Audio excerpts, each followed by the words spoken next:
Shalom, Bapak Ibu Saudara. Kita bersyukur kepada Tuhan karena hari ini kita boleh memperingati hari kenaikan Yesus.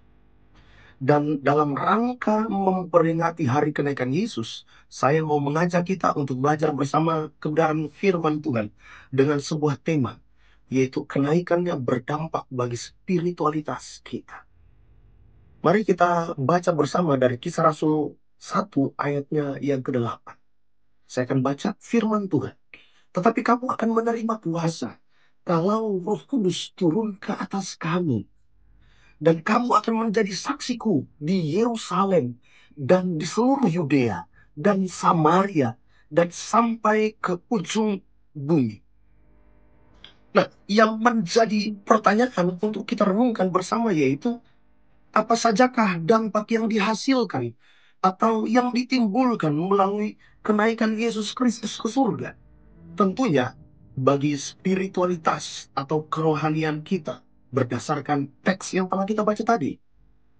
Secara cepat saya akan membawa kita melihat 2 poin saja sehubungan dengan tema kenaikan Yesus Kristus ini. Yang pertama yaitu menerima kuasa. Yesus mengatakan kepada murid-muridnya bahwa Roh Kudus akan turun ke atas mereka dan memberikan kuasa kepada mereka. Garis bawahi frasa, kamu akan menerima kuasa kalau Roh Kudus turun ke atasmu. Ya, kamu akan.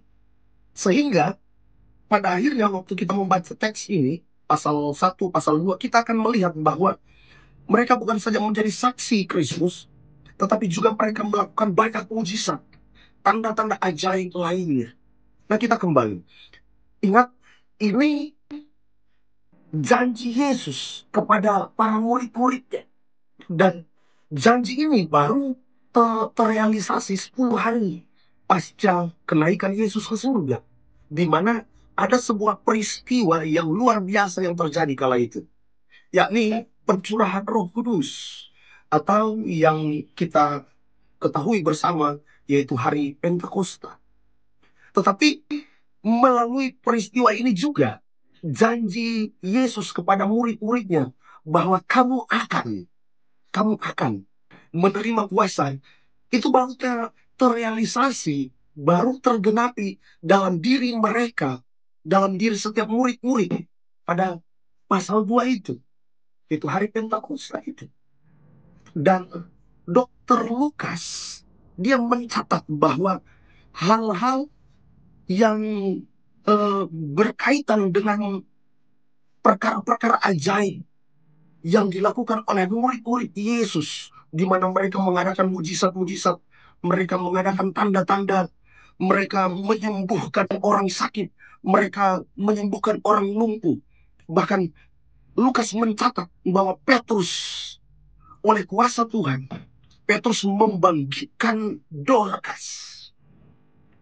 Dan masih banyak lagi hal-hal lain yang didemonstrasikan oleh murid-murid Yesus pasca mereka menerima kuasa Allah saat hari Pentakosta atau yang kedua. Aplikasinya bagi kita seperti apa, Bapak Ibu Saudara? Tentu kuasa yang sama itu juga telah diimpartasikan kepada saya dan saudara, kepada kita sekalian dalam pelayanan kita, bahwa kita diberikan kuasa untuk melakukan perkara-perkara ajaib, untuk melakukan hal-hal yang di luar dari logika berpikir kita. Kok bisa terjadi? Kok bisa orang sakit sudah divonis dokter, tetapi waktu kita berdoa orang itu sembuh? Itu di luar dari logika berpikir kita. Hal-hal yang supranatural, hal-hal yang transrasional, hal-hal yang adikodrati, itu yang terjadi. Jadi silakan kita gunakan kuasa itu, kuasa Allah itu, untuk melayani Tuhan. Biarlah banyak orang boleh merasakan kuasa tersebut. Tentu hal ini sejalan dengan Markus 16 ayat 17-18. Firman Tuhan, tanda-tanda ini akan menyertai orang-orang percaya. Mereka akan mengusir setan-setan demi namaku. Mereka akan berbicara dalam bahasa-bahasa yang baru bagi mereka. Mereka akan memegang mulai. Dan sekalipun mereka minum racun maut, mereka tidak akan mendapat celaka. Mereka akan meletakkan tangan ke atas orang sakit dan orang itu akan sembuh. Ini luar biasa. Kalau saya kutip pernyataan dari mentor saya, Pendeta Dr. Nyoman Enos, beliau katakan begini, ayat ini sebenarnya menjelaskan kepada kita bahwa Yesus sudah memberikan kepada kita SK, SK atau surat keputusan. Yesus sudah memberikan kepada kita SK sehubungan dengan silakan gunakan kuasa yang telah saya berikan itu. Di dalam Markus 16 ayat 17 sampai 18. Jadi sekali lagi bahwa kita diberikan kuasa. Itu poin pertama. Poin kedua yaitu menjadi saksi. Sebelum Yesus naik ke surga, Yesus memberikan tugas kepada murid-muridnya untuk menjadi saksi di Yerusalem, Yudea, Samaria, dan sampai ke ujung bumi. Kisah Rasul 1 ayat yang ke-8. Nah, tugas ini menuntut murid-murid Yesus untuk memberitakan Injil dan menjadi saksinya di tengah-tengah dunia ini.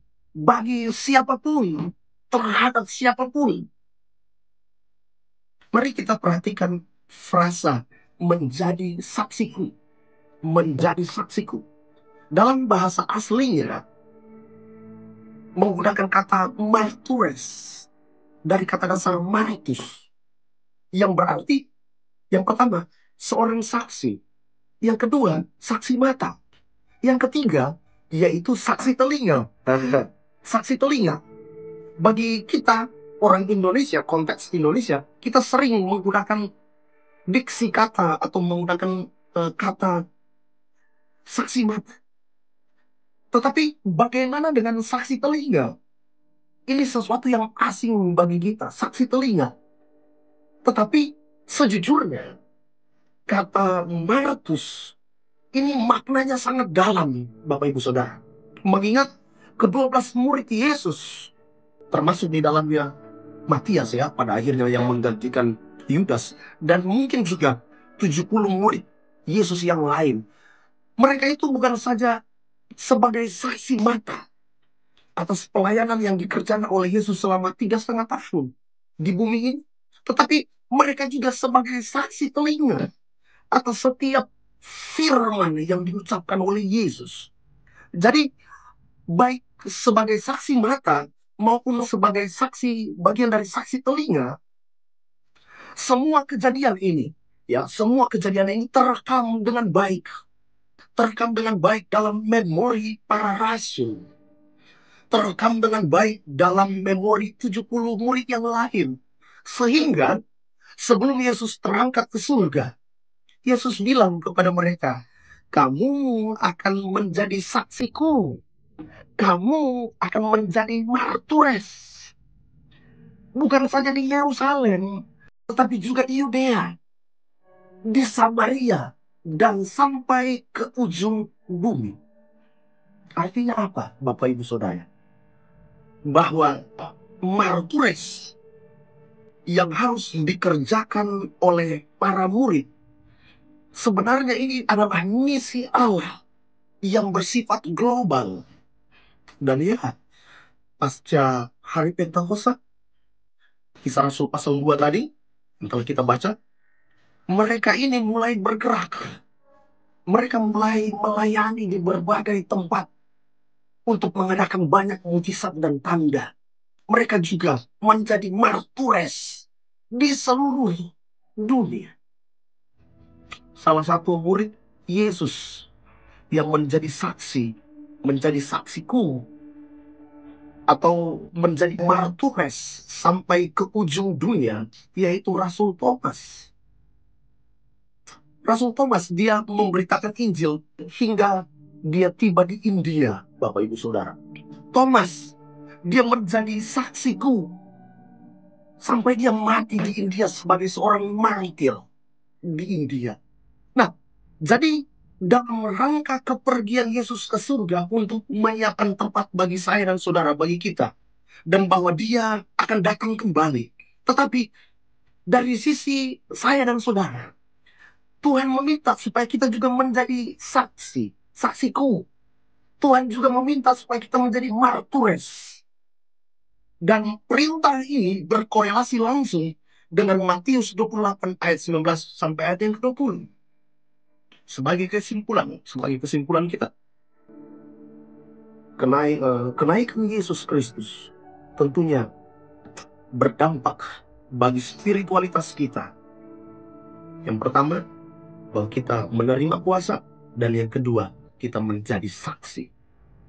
Mari kita persiapkan diri kita selaku gereja Tuhan untuk bersaksi bagi dunia yang sedang kritis ini, bagi dunia yang sedang tidak baik-baik saja. Kiranya Tuhan Yesus memberkati. Shalom.